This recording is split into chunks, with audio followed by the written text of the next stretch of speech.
Good morning, afternoon, and good evening to all who have joined us from all over the world. I hope that everybody finds themselves well and safe at this time. My name is Emily Gustafson Wright. I'm a senior fellow at the Center for Universal Education at the Brookings Institution, where my research focuses on costing and financing for education and early childhood development. We have a very interesting lineup for this webinar today, focused on the role of public-private partnerships in education delivery at a time of crisis. The first panel will focus on the experiences during the COVID-19 pandemic from one of the most well-known public-private partnerships in education, the Liberian Education Advancement Program, or LEAP, formerly known as Partnership Schools for Liberia, or PSL. In a second panel, we bring together diverse perspectives from other parts of the globe, individuals working through partnerships between government and non-state education actors, identifying unique solutions for children who are hard to reach. We are well aware of the impact of school closings and other ripple effects of the pandemic on learning for children all over the world, and in particular the most vulnerable children. At its peak, approximately 1.6 billion children, 90% of the student population globally, were out of school. While many countries and students have returned to school in recent months or adjusted to learning virtually from home, many children in low-income and fragile settings face much greater challenges. It's estimated that 25% of children in low-income countries have access to remote learning opportunities compared to 90% of their peers in high-income countries. The lack of access to education and schools may have irreparable damages, in particular for vulnerable populations. A Save the Children report estimates that up to 9.7 million students could permanently leave the education system as a result of COVID-19. Even for children who do eventually return to school, we can only estimate now the long-term implications of this massive shock on learning and future outcomes.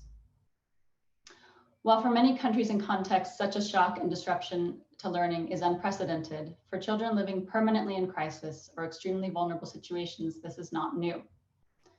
One question we'd like to consider in today's webinar is the ability of crisis-necessary pandemic response solutions to carry forward as resources for vulnerable children and contexts in the future. Extraordinary problems are rarely solved by ordinary solutions. Given the statistics on the magnitude of this problem, many education systems have innovated as never before. While it's not guaranteed, public-private partnerships can offer an opportunity to act quickly and more nimbly through more flexible funding.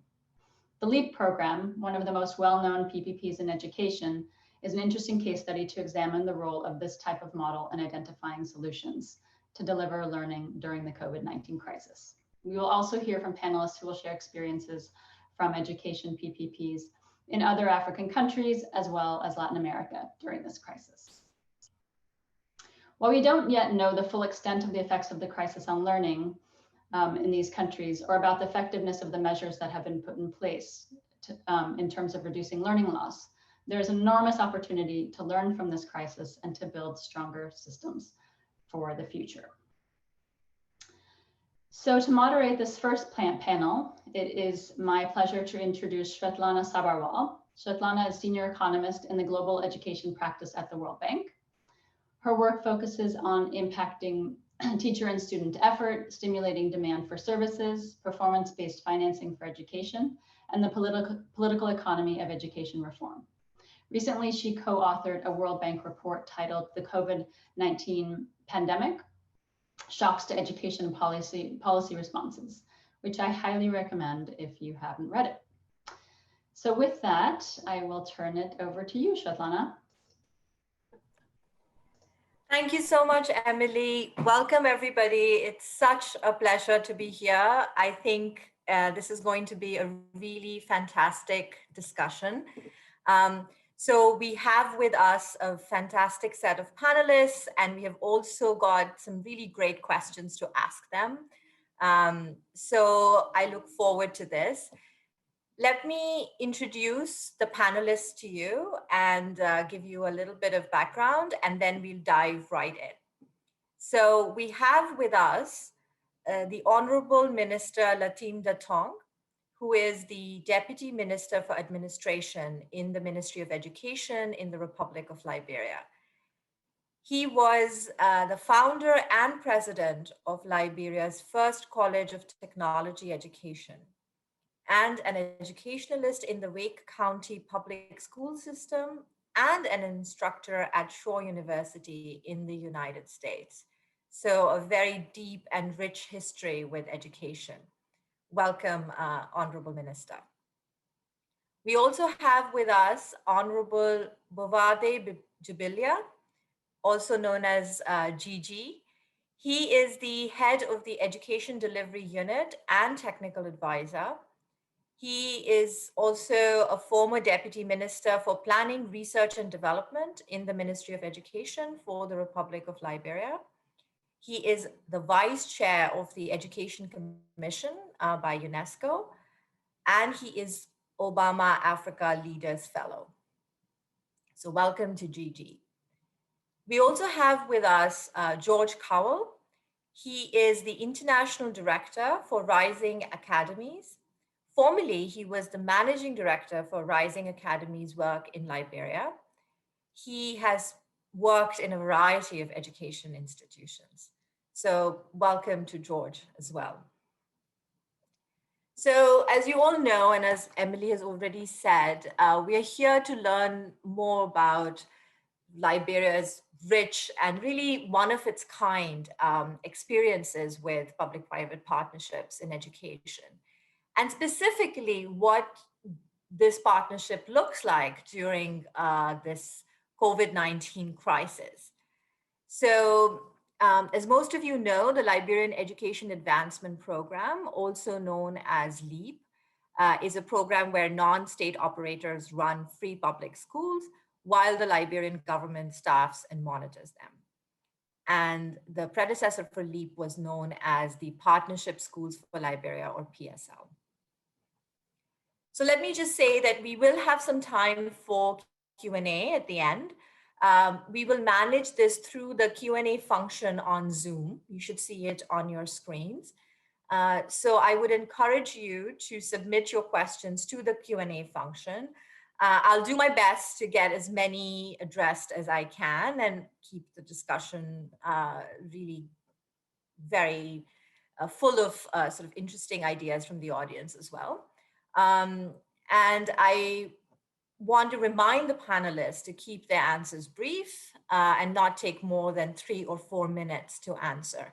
So I'm warning everyone, I'm going to be a very ruthless timekeeper. I'll do my best. Okay, so let's dive in. I want to address my first question to the Honorable Minister. So Honorable Minister, big welcome again. So before we go into all the complications around COVID-19, it would be really great to get some background on the LEAP program from you. So could you tell us a little bit about how LEAP got started as PSL? When did it start? How many schools and students are in the program? Over to you. Thanks for having me. I'm very happy to be on this panel to discuss how these kinds of interventions can help the public school sector. First, to put in context for those who don't know, Liberia went through a very devastating civil war. So it lasted for almost 14 years. And after the civil war, we started to get back on track and try to rebuild the educational sector. Then we got hit by Ebola in 2014. And when Ebola hit us, that was another big blow to the educational sector. And it took us way back. At that point, we realized that for us to be as successful as a country, we had to find new innovative ways to actually tackle the problem, because an entire generation of Liberians were being left behind at that point. So we started looking at new ways to find resources and to partner and come about solving the Liberian educational problem. And that's where the idea of LEAP came about. We started in 2016 as PSL, Partnership Schools for Liberia. So what LEAP is is pretty much government partnering with non-state private institutions to help integrate their solutions, management and educational solutions, to improve outcomes in the public school system. Pretty much that's what we are doing in this public-private partnership. And we believe this is a model that rest of the world should start looking at, because we are seeing some really good dividends. So where LEAP is now in Liberia, we have about, based on statistics, about 297 of our schools are now in the LEAP program. And those 297 schools are actually servicing about 65,000 plus students.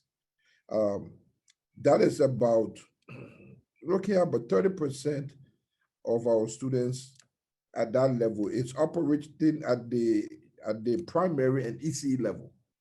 But what we are also doing is using the lessons that we learned from that level, and we're applying it to the system-wide across our country, which have a lot of schools, to see how we can improve the whole system from lessons we've learned from LEAP.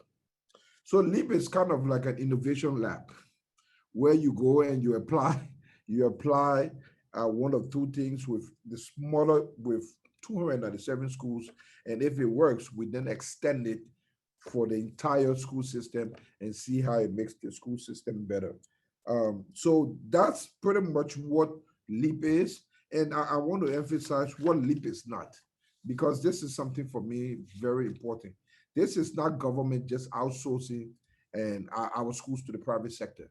That is not how it's done here in Liberia. It is a partnership where government is 100% responsible for our schools. We pay the teachers, we provide the infrastructure. It's just our partners coming in to provide innovative solutions to help us together move the system forward. So that's something I wanted to make very clear, that this is not outsourcing our schools to the private sector. It is a partnership that brings both parties together, and together we can find solutions. And that's actually working. We have 1,900 teachers that are in the LEAP program that are still being paid by the Liberian government. That's very important to note. And 100% ownership of our schools. We monitor these schools very well. All of our LEAP providers are under the same MOU, and they have to meet the same standards. So that's something I wanted to make very clear. And we are responsible to making sure that if there is a partner or a provider that is not doing what they're supposed to do, we either fix it or we remove that provider from the system and then move the system forward. So it's not outsourcing our schools to the private sector, it's working collaboratively with the private sector to bring about solutions for our schools. Thank you, Honorable Minister. That's very useful. So let me ask you another question. So, Honorable Minister, you know better than anyone else, and you've already mentioned this, that this program has had its share of controversies, right? So there were some issues around child safety. I also know that an evaluation came out recently that showed that there hasn't been significant progress in the LEAP schools. So what do you say to that? I mean, how is the ministry addressing these concerns? Thank you very much. And I will answer this broadly and then come back to LEAP. When we took over the educational system 3 years ago, the new administration, from the onset, child safety was an issue. And it was an issue system-wide, not just with the 297 schools, but throughout all of the schools we have, over 7,000 schools in our country, we had concerns about child safety.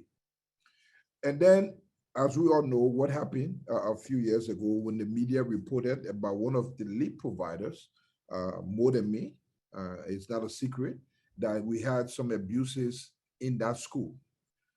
What that did for us was it triggered a faster, more aggressive response for the entire system. And because that case gained national attention, the government of Liberia quickly decided that this should become a priority.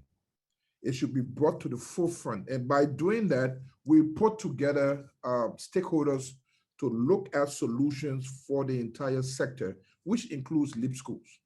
So a task force was put together We invited LEAP providers to be a part of that stakeholders task force. The Ministry of Education, the Ministry of Justice, the Ministry of Gender, all of us came together quickly. And this task force was, how do we look at the problem of child safety and what kind of measures should be put in place?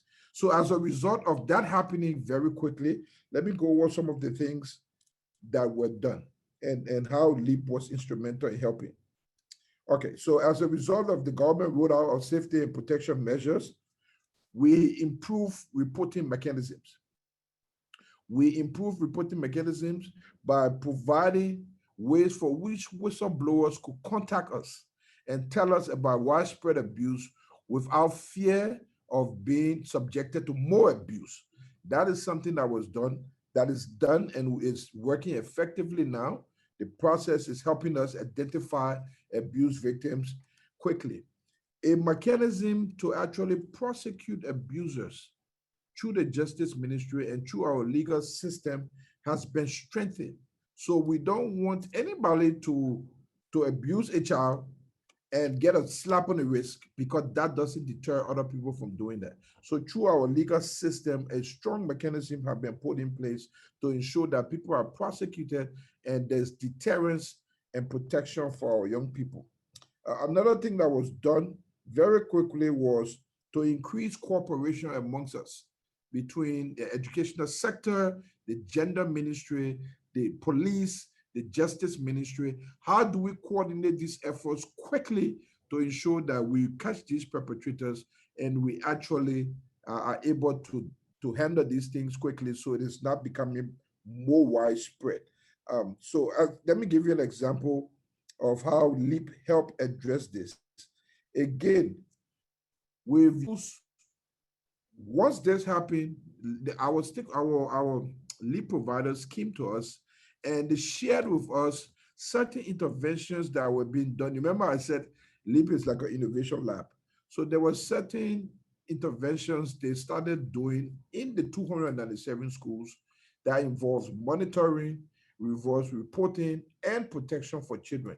We took some of what was done at the LEAP level and we have now started applying this system-wide, and it's working in terms of reporting, managing the situation, whistleblowing, all of the things that we need in our school systems so that our girls and our young boys are protected. So some of the things that we incorporated nationally came from just what was going on at the LEAP level, and that's something we are very, very proud of. Thanks, Honorable Minister. Okay, one last question for this round. So what would you say then? I mean, I think you've alluded to this already, but what are some of the biggest achievements of this program in the last 4 years, just before the crisis started? Thank you. Thank you. And one of the things, and I'll go over a few things, but one of the first things I would say is LEAP have helped reshape how education is viewed in Liberia. One, we know as a country we don't have the resources to get the Liberian education where it's supposed to be. Through our partnership with LEAP, we've realized that we can find broader solutions, resources, by engaging philanthropy and the private sector in moving the Liberian educational sector forward. We believe LEAP is a model that we will expand on, and we will hope that at some point more of our schools can benefit, and the world as a whole should start looking at public-private partnerships. So from that end, we believe LEAP have reshaped the way we approach education in Liberia, because we believe that philanthropy in the private sector can actually partner with government to improve educational system without actually turning over our educational system to them. LEAP has shown that if applied well, because we've seen so much gain in learning outcomes when it comes to the LEAP program. And some of the gains is simply because of the kind of monitoring that is taking place and the kind of educational methodology that is being applied in LEAP schools. Some of those which we are now applying to the system. In the last 2 years, we've seen consistent progress in terms of our students reading, in terms of the progress they've made being part of the LEAP program. something we are happy with, and we are taking some of those lessons and we are applying it to the broader school system as a whole. We will say that despite the cost being a little high per student, we believe the outcome, the opportunity cost, and the outcome is worth it. Education is expensive, but if the outcome is worth it, then the cost is also worth it. And over time, the Liberian budget is increasing to where we will be able to take on most of the expense while working with our partners in the private sector. So cost might be a little high today, but down the road, the next few years, we believe it will even out. But the benefits we are receiving right now from a program as such is really helping, and we believe that more of our schools will be added. With that, I would say that over time, being the relationship and what LEAP has brought to Liberia is innovation, creativities, and new methodologies to improve our school system. So even though they are in a small number of schools, but the lessons we are learning from them, we are applying to the wider sector. And based on that, we really believe good things are happening in Liberia. For instance, the national exam scores in Liberia in the last 2 years have gone up significantly. Even during COVID time, this year exam scores has been one of the highest in the last 10 years, despite COVID. The results came out last week, and we are happy with the progress we are making now, but it's because of the kind of interventions we are making, some of which came from the LEAP program. So thank you. Thank you, Honorable Minister. This is all very inspiring. Let me now turn to Gigi, who's the head of the delivery unit. So Gigi, I can only imagine, maybe I can't even imagine how difficult things must have been since COVID-19 hit. I mean, it's been difficult everywhere, but how does the system respond? How is the LEAP program responding to this crisis? Some of the numbers that Emily mentioned are really terrifying. So how is the LEAP program responding? Over to you. Okay, first and foremost, thank you for the opportunity.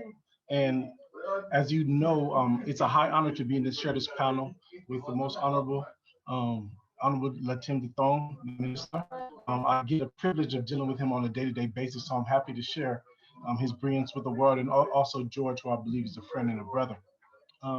Liberians are very, very resilient people. That's the first and foremost thing. We're some of the strongest people you're ever going to meet. We're some of the most resilient. And I believe the government and the people of Liberia's response to COVID-19 within our LEAP situation is almost like a microcosm of how we react as human beings. We have the experience of going through Ebola a few years ago. That gave us the muscle memory to understand how to move and react in the midst of crisis. And one thing the government did was, first and foremost, when we had our first case, March 14th this year, it was on a nationwide alert. The Ministry of Health, along with the National Public Health Institute of Liberia, contacted everybody in the nation and let us know that we did have our first case. Within a week or so, cases started to slowly increase, and the minister, in his wisdom, talked to the head of state, His Excellency Dr. George Weah, and told him that it was in the best interest of Liberia to shut down all schools. A few weeks later, the president issued a nationwide state of emergency, which put Liberia in a lockdown state in order to contain the spread of the virus. What did the Ministry of Education do, and how does this how does this relate to what we're doing in LEAP? Now, the minister, commission, and the Honorable DMA was there. His counterparts, the DMI, which is the Deputy Minister for Instruction, as well as the Deputy Minister of Planning, led a task force called the Education and Emergency Task Force in order to figure out how we can do two things. One, make sure that we promote health and safety throughout the Republic of Liberia, specifically in our school community. Second, we wanted to figure out how to continue to do distance learning, or let's say enact distance learning, because we realized from the Ebola experience that many students took so many steps backwards because of the time of suspension. And as I said, a few days after this March 14th first case, schools were suspended throughout the Republic of Liberia mid-semester. So our case is not strange to many other countries, but we had our experience from Ebola and we knew how to react. We reenacted certain clusters and structures that were in place already from Ebola. So this actually helped us in our fight. And I can say proudly, and I can beat my chest proudly, that Liberia is winning the fight against COVID-19. And other countries can look at Liberia as a case study to figure out what to do in order to, one, keep their students safe and learning, as well as keep their population safe. We followed the science and we made sure we lean on our experiences. Now, LEAP providers were selected part of a robust group, the Education and Emergency Task Force.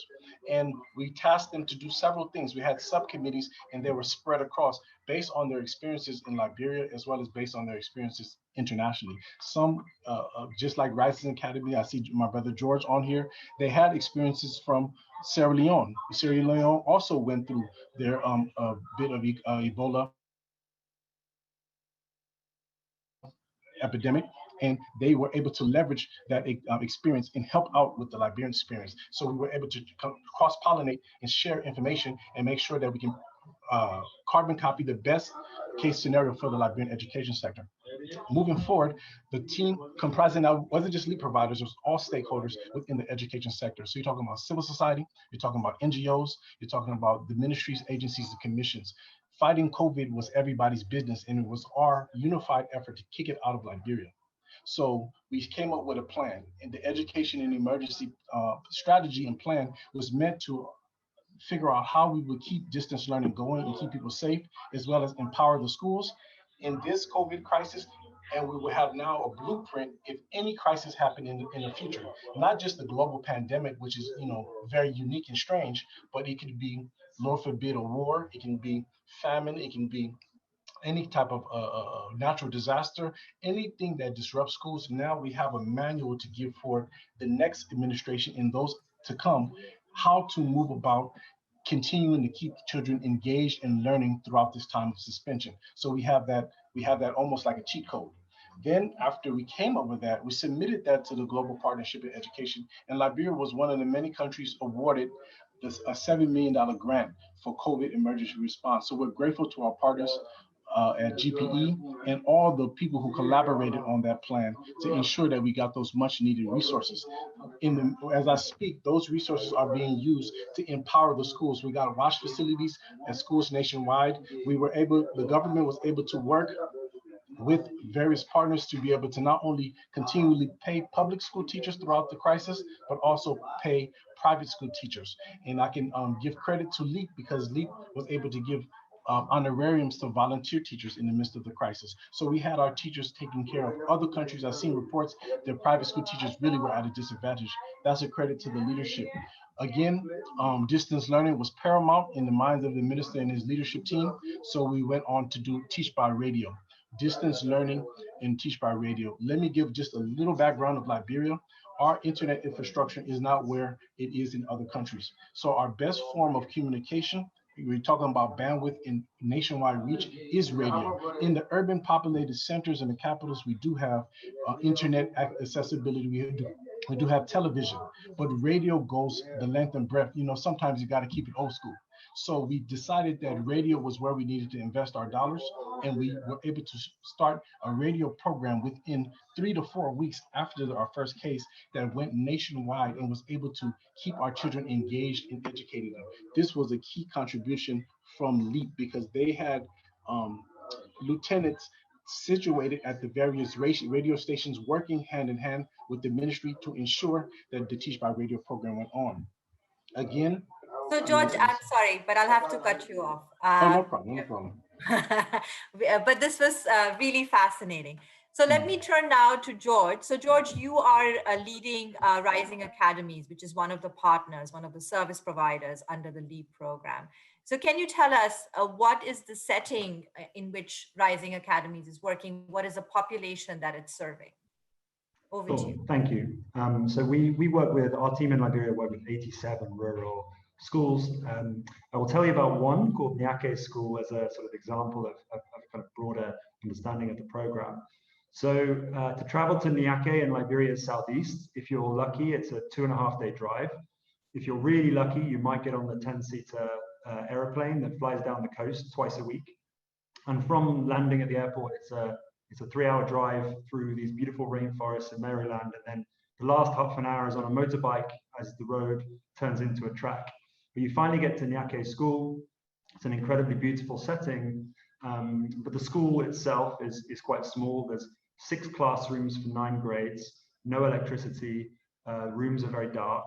And when we started working with the school 3 years ago, there was almost no furniture in the school, and the school needed kind of remedial support, needed renovations and quite a lot of kind of infrastructure upgrades to make it safe.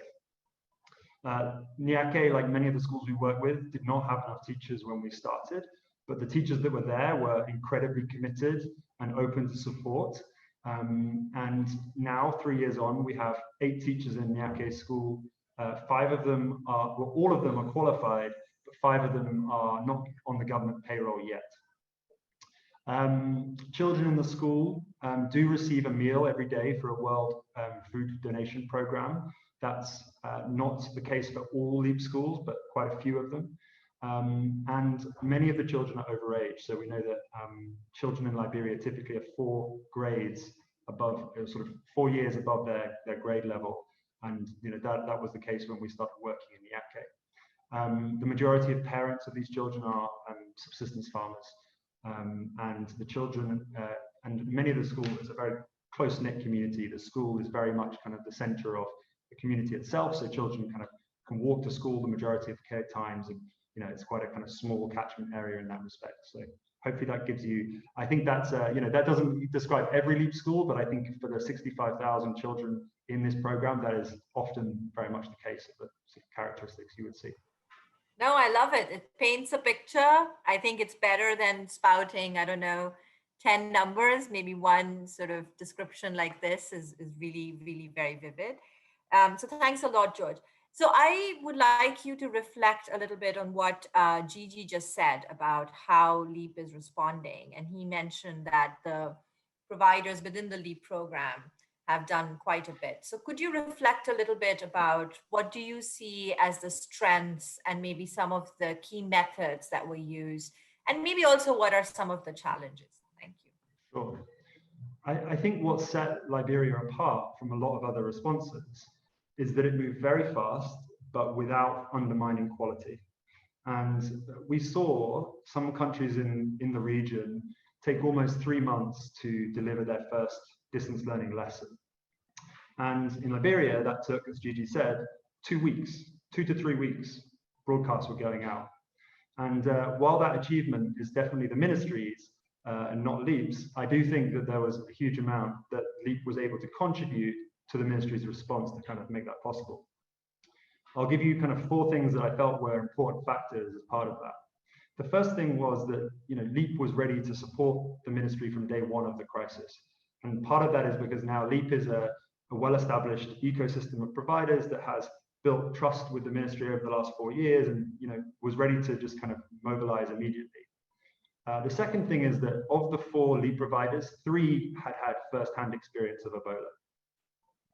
The third is that LEAP was able to reallocate budgets extremely quickly once the crisis had kind of hit, and was able to access emergency funding from our funding relationships very rapidly, which in my mind was very important in those critical first weeks, because the ministry were going through this process of applying for more sort of institutional emergency funding, a process that takes time. And some of those initial kind of projects that needed to get up and ready, LEAP could kind of step in and help support with that.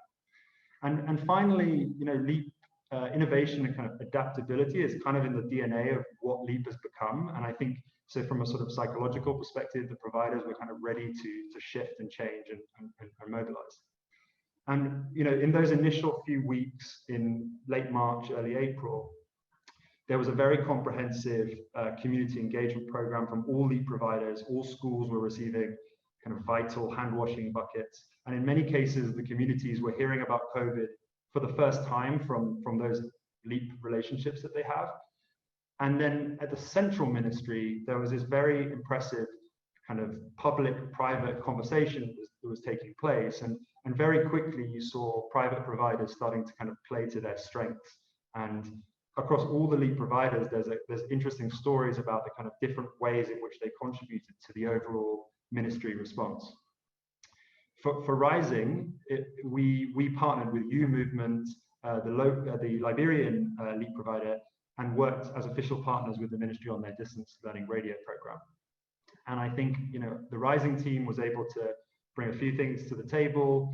One, I think, was the ability to very quickly repurpose our curriculum materials that we developed over the previous 4 years into high quality, engaging radio scripts.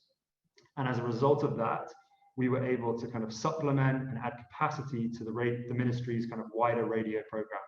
So through April, May, and June, the Rising team produced 20 weeks worth of radio literacy and numeracy radio program content, which just added to what the ministry was already creating and allowed a more comprehensive timetable to be put together. In terms of challenges, like there were many, and there was, like many distance learning programs, huge limitations in what we were experiencing and what we're finding. How do you incorporate teachers into the program? How do you make it more inclusive? How do you get feedback from children and parents? To name 3 of many, many, many. Probably the biggest challenge was also about distribution and access and reach of the program to reach the most remote communities, which are the ones that LEAP predominantly serve. I think in this respect, LEAP providers also contributed quite a great deal, particularly the team at U Movement, and under the leadership of Urias Brooks, who was absolutely monumental in kind of helping the ministry coordinate across private providers. And in sort of April and May, there was this program of USB sticks going out on motorbikes around the country to local radio stations so that more and more content could go out. I think, there's a whole host of other sort of programs and projects that happened, but this sort of commitment to trying to get the content out to as many people as possible has been one of the key features. Bridge and Street Child have been persisting with this recently and delivering radio hardware out to very remote communities and kind of keeping going. And I'll make one final point, which I think was really interesting from a provider perspective. We're out of time, but I'll allow a quick point. Quick point is that we've seen the international community, because of the speed of the way the ministry moved and because of their experience with Ebola, take real interest in what was happening here. And the radio materials generated in Liberia through Rising have gone out through a Creative Commons license to over 25 countries in the world and been translated into 12 different languages. And we think have reached around 11 million children. And I don't think that would have happened had the ministry not kind of moved fast and said, not let the perfect be the enemy of the good and get things going. No, thank you. I think there are some really great lessons and some great themes that are emerging. So back to you, Gigi. So, what are your reflections and the current plans on school reopening? And it would also be great to hear about, what is it that you think the system has now learned and is planning to do differently, right? I mean, one theme that we really emphasize in the World Bank report that I worked on is to use this to build back better, right? To not go back to status quo, because status quo had problems already. So what is it that you think you'll be carrying forward to hopefully the post-COVID world? Thanks. Okay, the build back better, I love that term.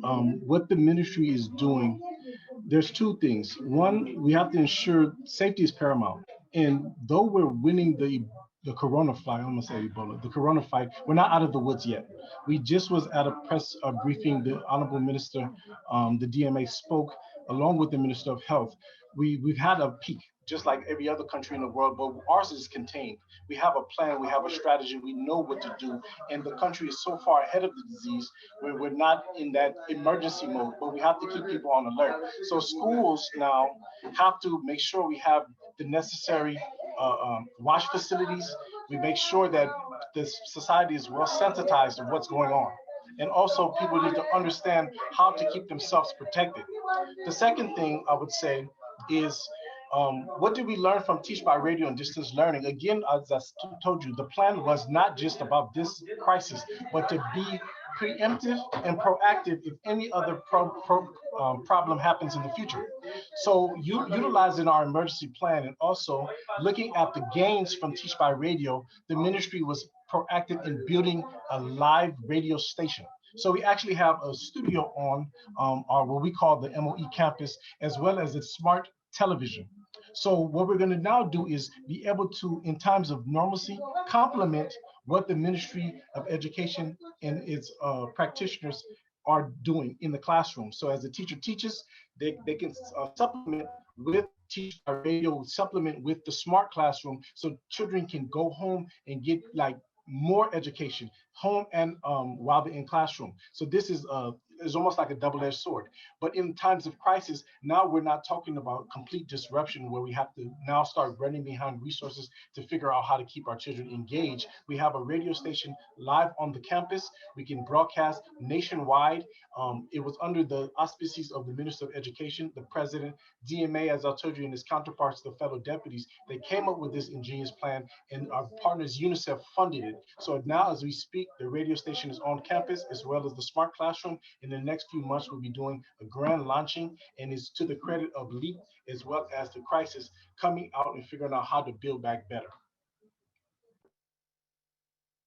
Thanks so much, George. Sorry, thanks so much, Gigi. My bad. Okay, back to George. So George, what would you say? I mean, again, in conversation with what Gigi just said, what are your views about school reopening? And in particular, one operational point that comes up again and again, and even at the World Bank, our client countries keep sort of talking about this, and it comes up in the report that I worked on as well, is, with schools closed, children are going to be able to access distance learning and engage in distance learning in very different amounts, right? And so when they come back to school, there's a real chance that there will be a lot of inequality and heterogeneity within classes, right? So there'll be different levels of learning deficits. So how is Rising Academies sort of planning to deal with this issue, to assess learning deficits and then to kind of overcome those deficits? And is there a way to know really what is working and what's not or working early, right? Is there a way to fail fast so we don't let down these children? So over to you, George. Yeah, well, there's a lot in that question. I think the LEAP providers are sort of deep into their preparations for school reopening. I think for Rising, we're thinking about it in sort of three phases. There's pre-opening, which is where we are now, so what we can do before schools reopen. There's that kind of initial opening period, and then there's this sort of period once schools are kind of back running safely of what we can do as well. So kind of ahead of schools reopening, there is this, LEAP providers are sort of leveraging the data they've built for the last 4 years to really think about, well, how can we use that to inform this kind of return to school?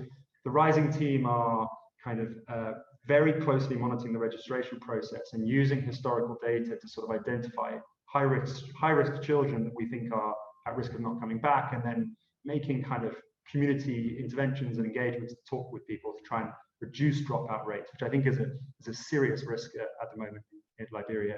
And we're doing that sort of in addition to all the sort of school preparations, physical school preparations for bringing people back. When schools do reopen, Rising is planning on partnering with ID Insight on a new piece of research, which is actually going to be monitoring the barriers to entry for children, particularly looking at girls.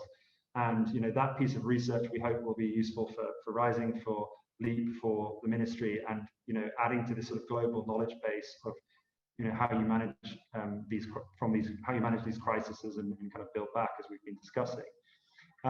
We will, the LEAP providers will definitely turn to baseline testing, and will kind of try and get a sense of where students are. That is something that's kind of inherently built into the LEAP program. It's something that's always been something that we've tried to do.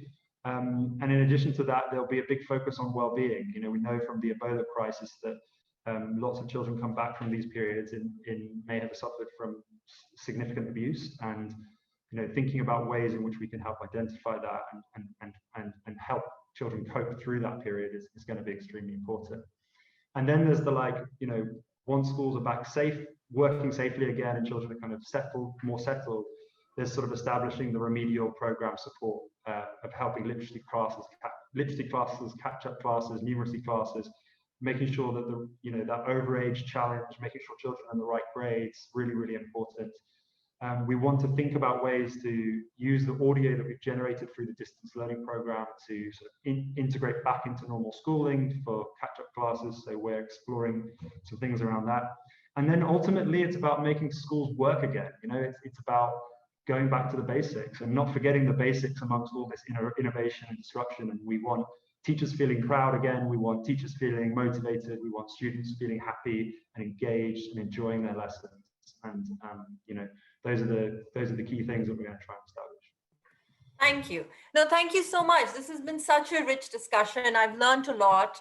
We have a few questions that have come in. We don't have that much time, but I will try to have a few addressed. So one question that came up a couple of times by, you know, especially by Sophie Fontaine, Imrana Adams, was about how learning is being measured and tracked. And I think you just mentioned a little bit about that, George. So maybe we'll come back to this at the very end if anybody wants to add anything to this.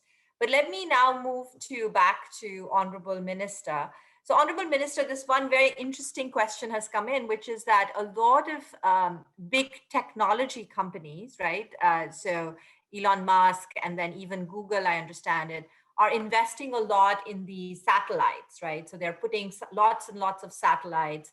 And the expectation is that with these satellites, there should be an improvement in the internet accessibility, broadband, and so on. So do you have any reflections, Honorable Minister, about whether you've seen an improvement in internet connectivity and availability in Liberia in the last year or a few months? And is there a move to kind of fast track some of this? Yeah, thank you for the question. In the last,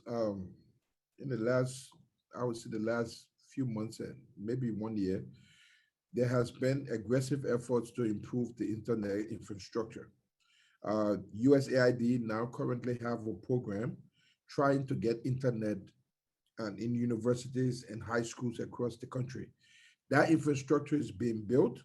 Because of COVID, that slowed down, but that will give tremendous boost to the availability of internet across the country. Google Liberia started working some time ago. COVID has already also slowed it down. I'm optimistic that after COVID or post-COVID, or even once we start to see the numbers decline with a vaccine, all of that, the infrastructure that they started building will continue. And once we get internet in our schools, our universities, it makes research more, makes it easier for our students to research more and for them to have access to global information more. So yes, I'm optimistic based on the knowledge that I have on what was taking place before COVID. Hopefully those infrastructures will be built going forward after COVID so that the internet become an integral part of the educational system of Liberia. Thank you. Great, thank you so much. So the final question I'll ask is from Virginia, who's asked, Virginia Hazel, but she's asked me to ask all panelists, but unfortunately we don't have the time. So I'm going to make the executive decision to address this question to Gigi. So Gigi, very quickly, Virginia's question is, what do you think is the single biggest obstacle to providing education to all of Liberia's children? Quality education. How would you respond to that? I would say the single biggest obstacle to quality education to all of Liberia's children, I think it has to do with resources.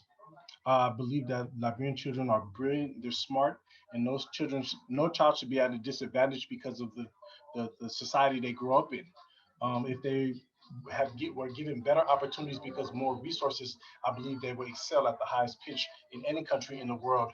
We see Liberians that travel, be it via scholarship or because of other opportunities, and went abroad and did extremely well. Even during our crisis, children went abroad and seek refuge and asylum in various countries as refugees on asylum programs, and they excelled at the highest level and contributing meaningfully to those societies. Some came back home, like many of us, and are contributing well to our country's development. So I believe the resource limitation is the biggest thing. As we improve organically on our own and our partners continue to support us, then the sky's the limit for us in the future. Thank you so much. So let me just close the session. It's been really, really inspiring. So I think for me, there are 4 big takeaways. The first takeaway is that this model, the LEAP model and PPPs can be a model which is entirely based on learning, right? So learning how to do things better, learning from all possible sources that we can. I loved what the Honorable Minister said. It's an innovation lab, and that's one way to think about PPPs, which I don't think is talked about enough. So, and then even in this crisis, it's a question of learning fast, right? And implementing some of the lessons that maybe we have learned from the past and implementing them quickly. So it's learning and it's acting quickly. And I think Liberia has really shown, I really found this example of what you did with radio so inspiring, right? Don't wait around, don't sit around, let's just do it. And even if things get better, this is still a good thing, right? So I think that's the biggest thing. The third lesson, I think, is which came through very clearly in what Gigi said, which is know your people, right? Know the communities that you're serving, try to customize your solutions for those people, right?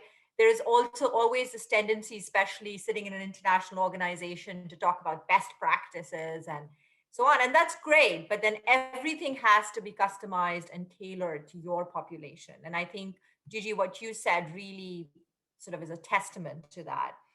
And the third thing is, yes, there are already many ideas to build back better. This whole investment that the systems have made in helping children engage more, right, in education, in learning from home, that should continue, right? There is no reason we should scale that back once the crisis is over. So, and what you're planning to do with continuing these radio programs, which I think are really a global example, I think that's great. And the last thing is something George stuck with me so much, which is, let's focus on the well-being, right? Let's focus on the well-being. Yes, learning is important. Yes, making sure that, systems stay in place and everything keeps moving is important. But these are children who've gone through a lot, and we have to put their well-being front and center when we think about what needs to happen in the future. So I'm really, really so thrilled that I got a chance to do this. Thank you so much, Emily, for inviting me and for organizing this. I'm handing over back to you. Thank you. Thank you so much, Shalana. That was a fantastic panel. Thank you, Honorable Minister and Honorable Gigi and George. I thought it was really illuminating to hear about how the ministry and the service providers in the LEAP program are innovating and working together with the goal of ensuring that learning continues despite the pandemic and school closings. I also really appreciate the part about the well-being of children. So in this next panel, we'll explore some other examples of partnerships between state and non-state education actors. We have an impressive panel representing a variety of stakeholders who are working in different contexts. So Charlotte Berkane is the education officer at UNHCR for West and Central Africa, where since 2018, she's led the education portfolio for 21 countries in the region. No small task, including the current COVID crisis response. Our second panelist is Vicky Colbert. She is the founder and director of Fundación Escuela Nueva. She was the Vice Minister of Education in her home country of Colombia and former regional education advisor for UNICEF for the Latin America and Caribbean region. And she is also the winner of both the WISE Prize for Education and the Yidan Prize. For our third panelist, there's been a change in the agenda. Mel Carboul was unable to join at the last minute, but we are instead joined by her colleague, Jared Lee, who is the co-founder and director of programs at the Education Outcomes Fund. Jared has led EOF's design work, including the establishment of outcomes-funded PPPs in a variety of settings. So just as a reminder, you can submit your questions in the Q&A box, and just as in the previous panel, we'll have a chance to tackle these questions at the end of this panel. So We'll start with you, Charlotte. So you're the education officer at UNHCR for West and Central Africa, as I mentioned. Clearly, the COVID-19 crisis is not the first crisis you've experienced. Could you give some examples of the types of interventions or education delivery models that have been effective in the region during this time or in previous crises? Thanks, Emily. Yes, you are right. COVID-19 is not the first crisis that the region has experienced, and the responses developed during previous health crises, such as Ebola, for example, as mentioned in the first panel, have certainly inspired and informed today's response to the coronavirus outbreak. In addition, the region also regularly experiences a significant displacement crisis. And just to give you a few figures on the regional background, West and Central Africa hosts today over 1.3 million refugees and over 6.3 million internally displaced persons, more than a half of whom are children who have all seen their education interrupted at one time or another for a more or less prolonged period, with consequences often going as far as permanent school dropout. As UNHCR, we are used to working with partners to set up learning spaces in conflict and emergency settings, or to develop learning pathways for those whose education has been brutally interrupted and who must be accompanied to re-enter the formal school system, for example. But the COVID crisis, because it affected all children in school at the same time, forced us to act in an even more concerted manner in order to ensure equity in the response for all affected children. So the very priority for all education stakeholders in the region has been to do their maximum so that children forced to stay at home can continue to learn. And for UNHCR, it was essential to ensure that refugee children were not forgotten in this response and in all the distance learning innovations that countries developed and implemented. What has been done and what has proven to be effective has been to ensure a commitment of the students, their families, and their communities in the continuity of learning with very simple means and means with which they were already familiar without looking for hyper-complex high-tech solutions. So the wide dissemination of educational content through radio, for example, as again mentioned in the previous panel, has been used in several countries in the region and has been a means of reaching a large number of children, including in the most remote areas. For me, the advantage of using radios is that it allows children to receive numerous additional teaching aids and therefore receive a holistic support covering fundamental learning, but also other needs such as psychosocial support and health education. And that is partly thanks to the gigantic work of many actors, like the one of Rising, who have contributed enormously to the availability of quality open educational resources. Just a last point, but a very important one. Teachers are obviously one of the cornerstones of this response, and their participation is still crucial to its effectiveness. We were convinced from the outset that they had to be involved in the development of the response. And in many refugee sites, for example, we have supported teachers so that they could prepare and send homework to students, create educational support groups through WhatsApp or SMS, for example, or even organize tutoring sessions at home according to the need of their students.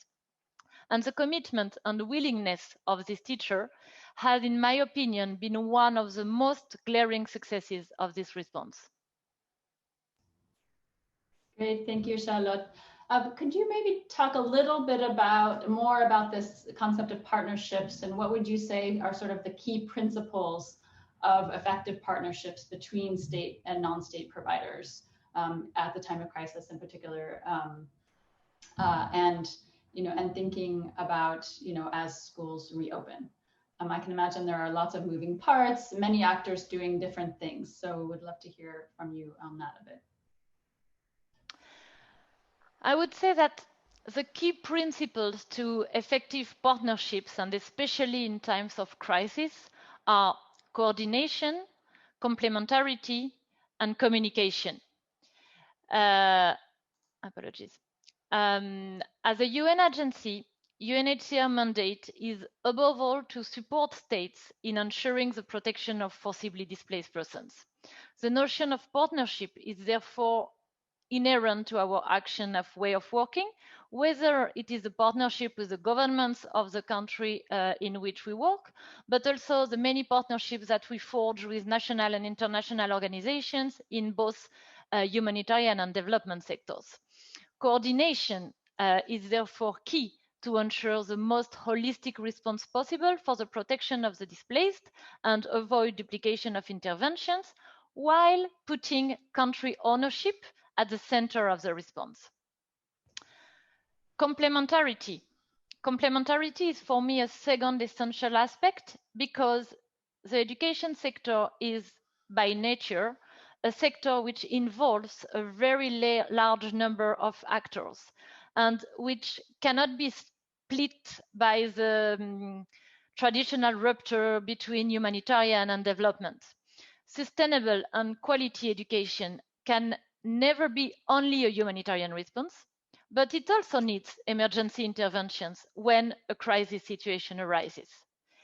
If I take the example of the two largest global funds for education, the Global Partnership for Education and Education Cannot Wait, both being PPPs, they try to implement this essential complementarity through their different funding mechanisms, among other things. This complementarity, in my opinion, must be put at the service of one common objective, which is improved education outcomes for all children. Some of the learnings that has come from the implementation of the UNHCR Global Education Strategy in the West and Central Africa region is how contextual it needs to be and how we need to have a very proactive approach to working with partners at various levels.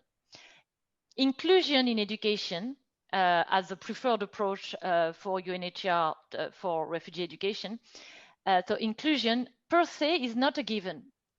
Even when a government has a very sound policy in favor of inclusion, there are so many different aspects that can mitigate against children and youth being able to go and to stay in school.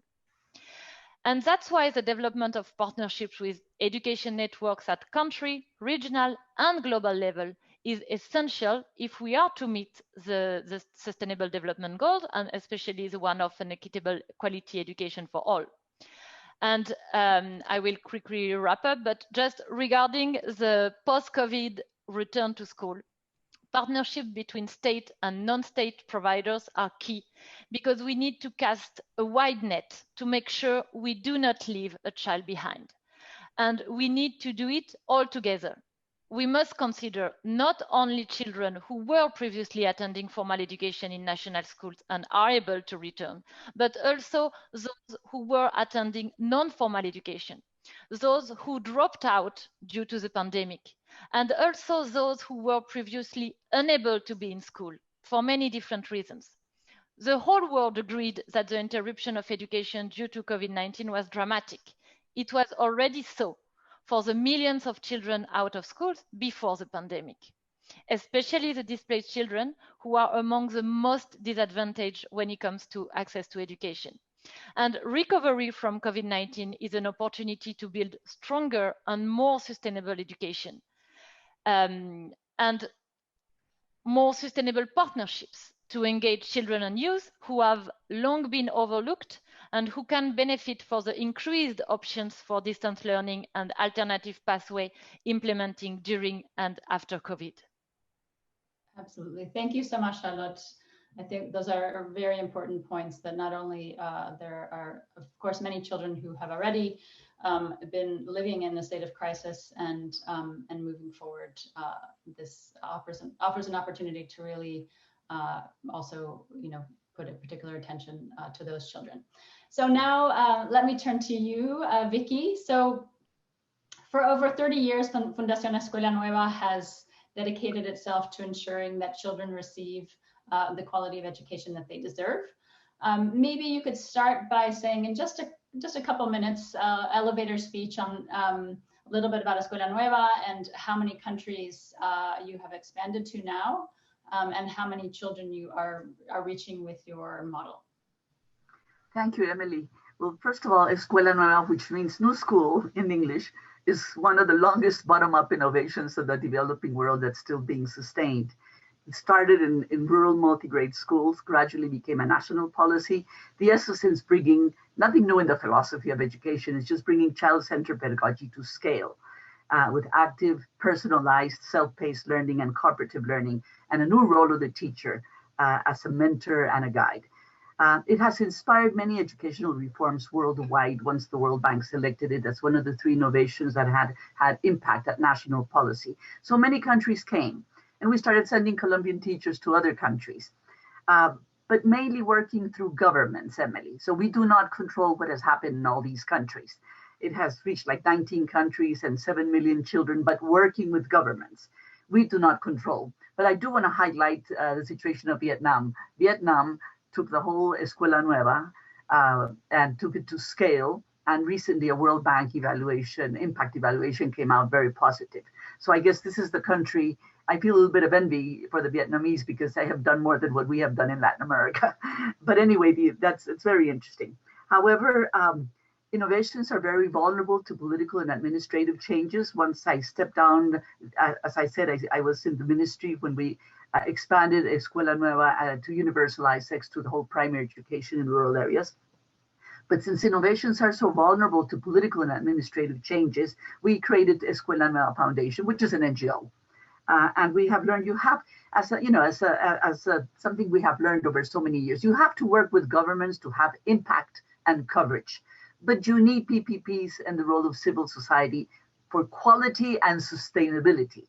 If we had not created our small NGO, and many other countries are doing the same thing, things are not sustained because governments are changing permanently. And, I just want to quote the World Conference of Education that took place so many years ago.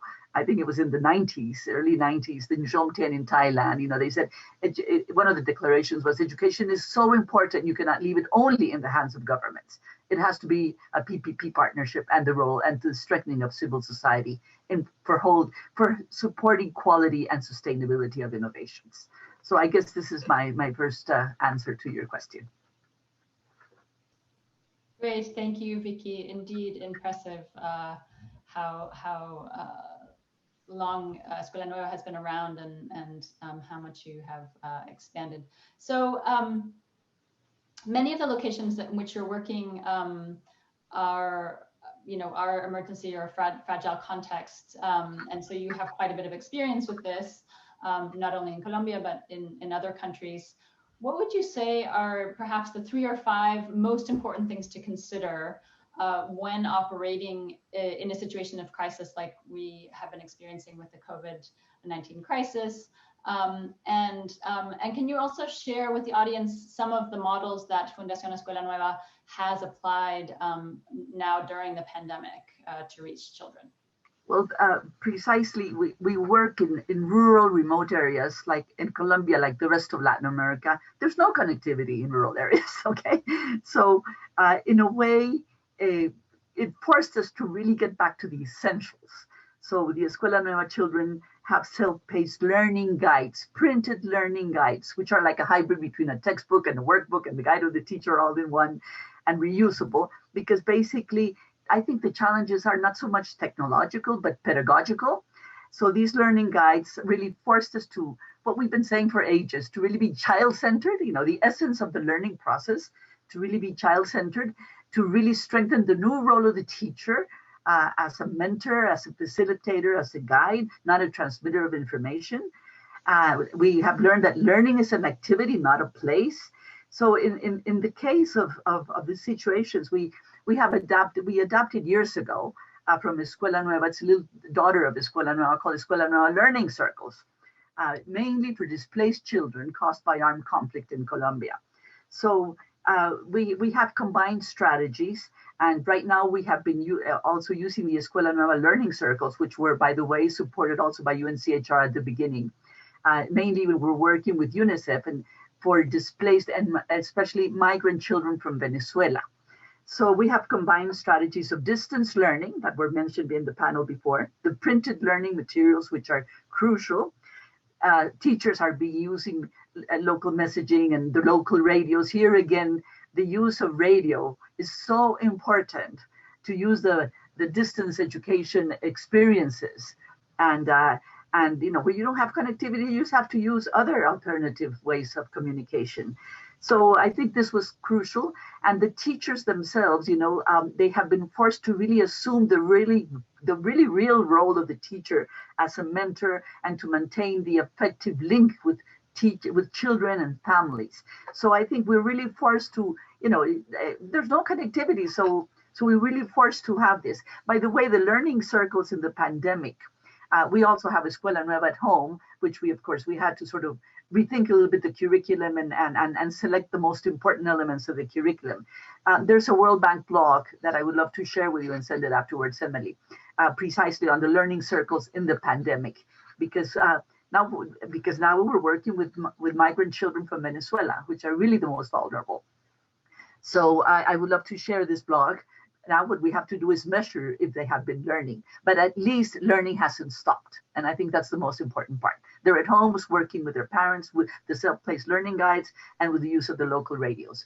But I think this has been a very wonderful experience to really, get back to the essentials of learning and to the basics of learning. Absolutely. Thank you so much. I think that's such an important point and interesting perspective that you come at this with, Vicky, with that it's really about the pedagogy and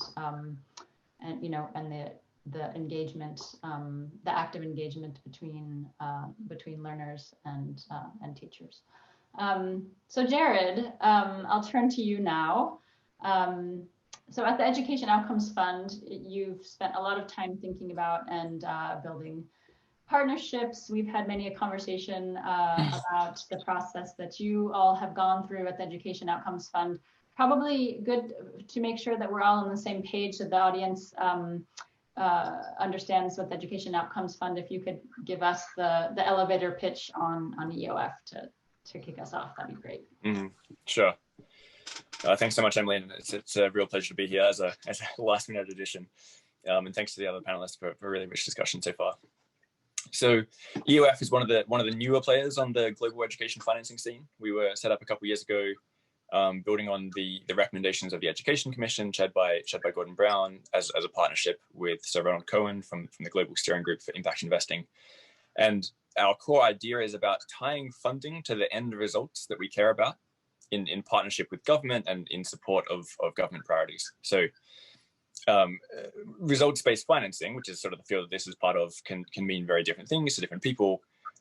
For us, it's about moving all the way down the results chain, and rather than paying for activities or outputs or some intermediate thing, attaching the funding to the achievement of outcomes for children, so the thing we really care about.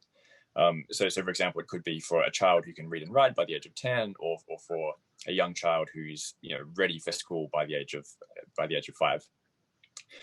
In both Ghana and Sierra Leone, we're partnering with governments to set up PPPs where non-state actors will work to support about 600 public primary schools in each of those countries, and they'll be repaid not for the work they do, but for the improvements in learning that happen in those schools as a result. So the way it works is we'll conduct an RCT every year for 3 or 4 years, and then pay out on the basis of the results achieved in that RCT. Now, because we're paying for the outcomes after they've been achieved, the implementing partners, and listeners will be wondering this, they still need the money up front, right? They still need the money to do the work. And this is where the instrument known as an impact bond comes in. And some of you may have heard of this, but this is where essentially you have a third-party investor who provides the upfront funding to run the intervention. And then they're the ones who are repaid if the results are achieved. And Emily, I love your nickname as the Bond girl, because this is your area of expertise. I know I'm not telling you anything new here. Last thing to note is that EOF is now a hosted partnership at UNICEF as of this year, along with ECW, and we're really excited about that partnership and the sort of reach this gives us to expand this model to other places beyond our first two programs in Ghana and Sierra Leone. Great, thanks, Jared, and yeah, thanks for the quick elevator pitch there. It's perhaps complex for those who haven't heard this before, but the idea is really to shift the focus on outcomes and in this sort of public-private partnership dynamic. So, Jared, what do you think is the potential role for this outcome-based financing approach in the context of the current COVID learning crisis? And again, how does this relate back to partnerships?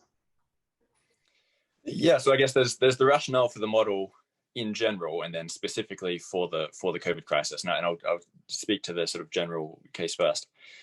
To me, the main thing is really about making sure that we're using our funds effectively and is in pursuit of learning for children.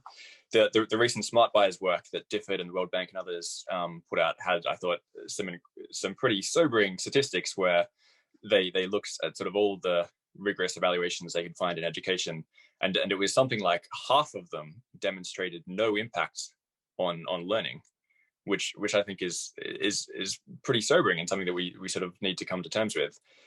Single input interventions like just doing teacher training or just buying textbooks were consistently rated as bad buys, which was their term for things that basically don't have any sort of impact. So in light of that, we need the ways of working that we've heard a lot about already on this panel. So we need to be using evidence in a much more real-time way and build in feedback loops where we try different approaches, but we fail fast, and we have a sort of strong evidence-based focus to see what's working and keep doing the things that are working and course correct where it's not. In the context of partnerships such as the ones we've been discussing, this approach I think really allows us to harness the capacity and capability and the innovation of non-state actors in a way that aligns incentives to the thing that government cares about and to learning. So it very much keeps government in the driving seat. And similar to the way that the Honourable Minister describes the LEAP program, it becomes a real innovation lab for testing different approaches that non-state actors can bring. In our program in Sierra Leone, for instance, we're pricing the outcomes at a level where, based on what works and what comes out of that program is sort of the most effective thing in the local context, the government is very committed to scaling up international policy, whatever the most effective interventions that come out of that. So it's really about sort of evidence-based policymaking at its best.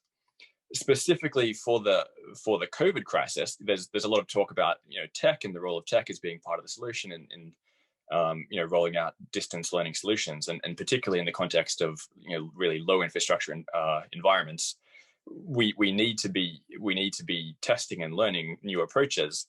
But it's just critical that we're not doing tech for tech's sake. We've already seen the sort of hype curve and how that can really go wrong, and we need to make sure that we're doing tech for learning's sake as opposed to tech for tech's sake.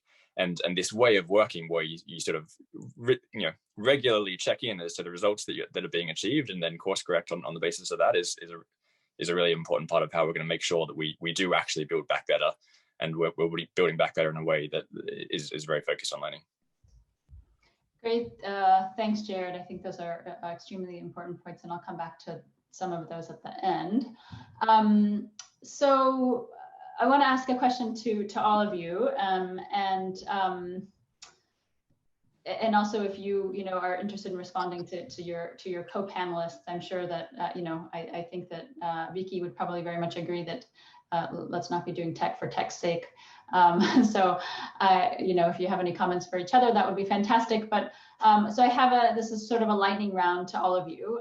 So we are very likely to be experiencing future crises, whether they be health, environmental, political.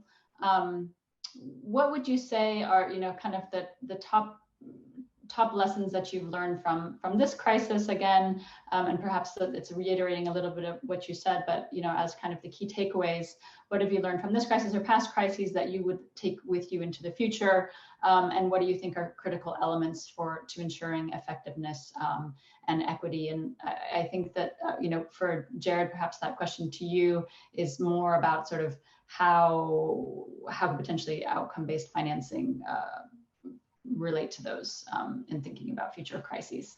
But I'll start with you, Charlotte. Thanks, Emily. Well, you said it before, there has been a lot of talk about building back better. Prior to the coronavirus pandemic, the international community has already enshrined commitments to quality education for all children and youth in various policy frameworks, from the SDGs to the Global Compact on Refugees. Now it's time to make it a reality now by finding better ways to provide quality opportunities for all crisis-affected children and youth, including through sustainable investment in the teaching force, who are always the first responders. It was great to see all these innovative approaches developed during the pandemic, and I totally agree with Jared on not doing a take for the sake of take. But now these innovations need to outlive the pandemic and be sustainably integrated into education planning, budgeting, and delivery, and be made available to all children, and in particular to the most vulnerable and marginalized, such as refugees. It's also essential to me to ensure that all education policies become risk-informed and include contingency planning for all kinds of education disruption, because anticipation and planning are key to the speed and efficiency of any crisis response. And I'll stop here to let time to my co-panelists. Great, fantastic. So we'll turn to you, Vicky, for your thoughts.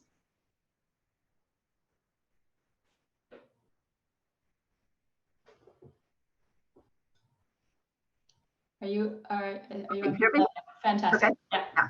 Yeah. I guess since we were born because in poverty with no connectivity, well, necessity is the mother of innovation. So it really forces us to get to the essentials. And in a way, we had to introduce the whole concept of flexibility for children's learning rhythms.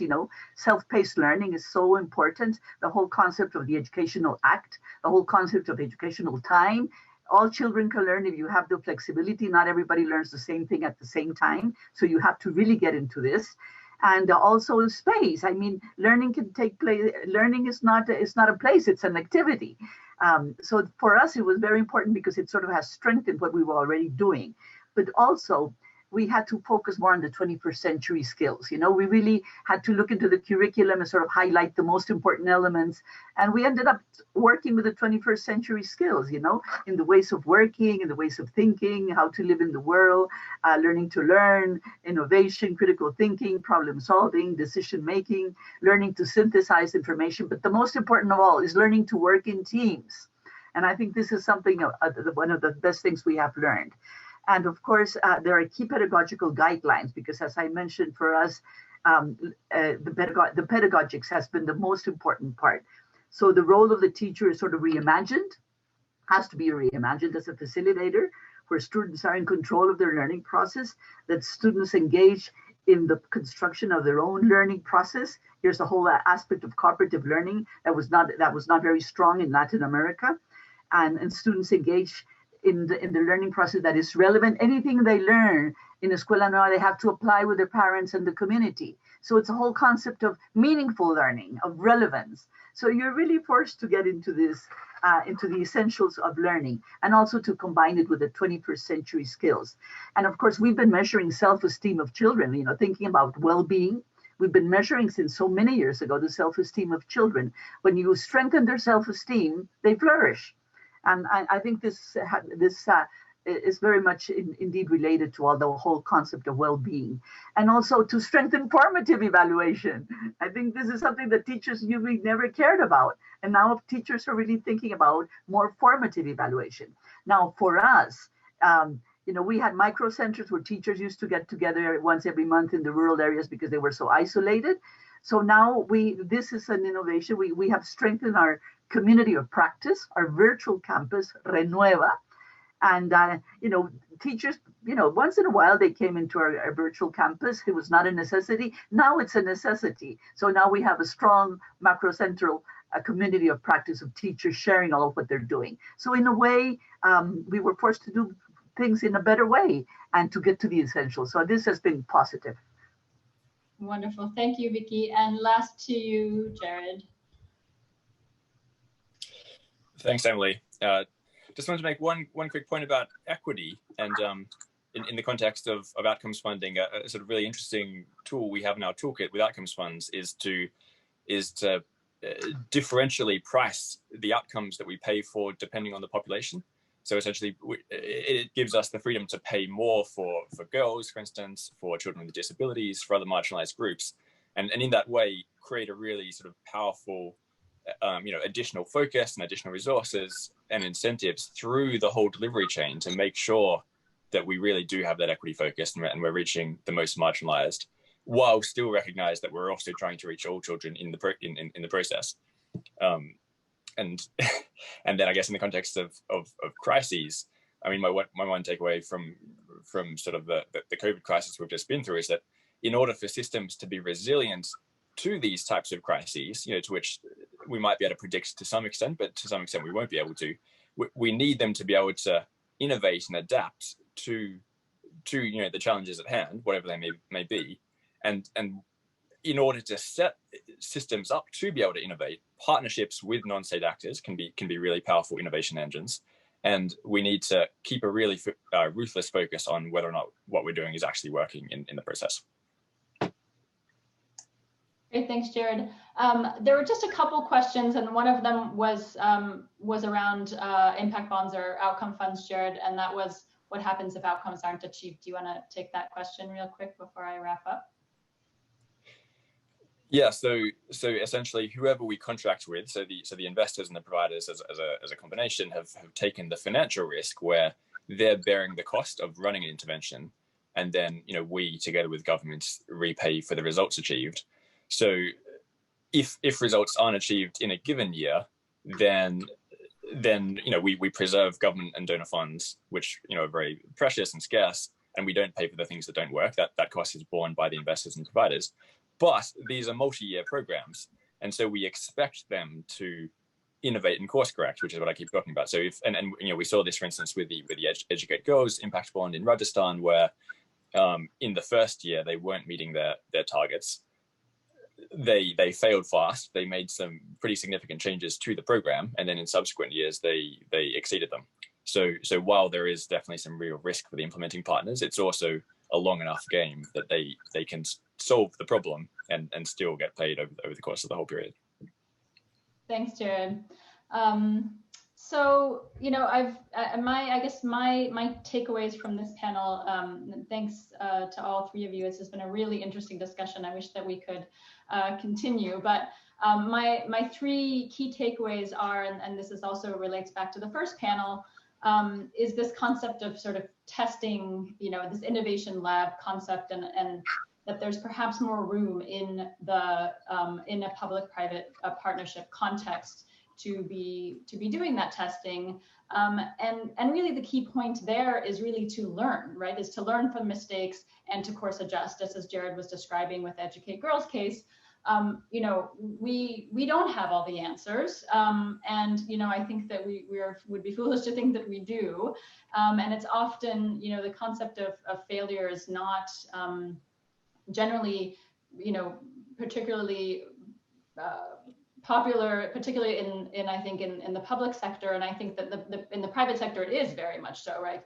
You're supposed to fail fast, as Jared said, and learn. And so I think that there's a lot to be said for the idea of learning as you're going and managing adaptively and really focusing on the populations that you're serving, and tailoring programs to what works for them. So that was the one piece, and that's also related to evaluation. And I think long-term evaluations, like Jared, you mentioned the RCT around the EUF and Ghana and Sierra Leone, those can tell us a lot, but also, short-term monitoring and, collecting real-time data is also really important. And I'm sure that, both UNHCR and Escuela Nueva, you're really, looking at what's happening as you're going so that you can learn and adapt. And the final point that I thought was really interesting is, Vicky, as you were describing sort of the 21st century skills around problem solving and collaboration, et cetera, and these are the types of skills that we seek to see in the next generations of children. These are exactly the types of skills that we all need to have to address crises, right? And so, I think a continued focus on those and is really critical. As we move forward into the future, which unfortunately we'll likely to see many more crises, but we will be much more resilient if we strengthen those problem-solving skills and and adaptive management skills and collaboration, and which is really what partnerships and public-private partnerships are all about. So with that, I would like to close this fantastic webinar. Thank you to Jared, Vicky, and Charlotte on this panel, and to the previous panelists, and to Shatana for monitoring, for moderating, and also to my team at Brookings for putting together such a fantastic program. Thanks all, and please do stay well and safe, and happy holidays to those who are celebrating Thanksgiving in the United States next week. Take care. Bye-bye. Thanks, Emily. Goodbye.